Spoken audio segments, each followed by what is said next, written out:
জীবনে এমন কিছু কিছু সময় আসে, মনে হবে এই বুঝি সব শেষ হয়ে গেল, এই বুঝি হেরে গেলাম, আর হয়তো উঠে দাঁড়াতে পারবো না। মনে হচ্ছে সবকিছু ছেড়ে দিয়ে কোথাও চলে যায়, এমনকি বাঁচার ইচ্ছেটুকুও হারিয়ে যাবে। কি করবেন তখন? যখন এরকম কিছু ঘটতে থাকবে, তখন জানবেন আপনার জন্য ভালো কিছু অপেক্ষা করছে। আপনাকে তাই জিততেই হবে।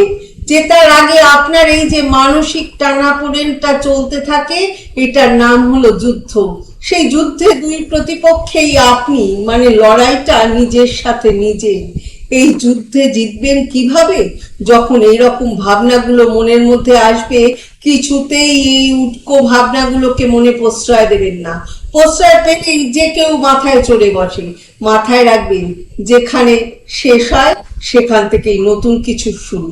কিছুতেই ভেঙে পড়বেন না। জীবন এমনই, ভালো মন্দ নিয়েই জীবন।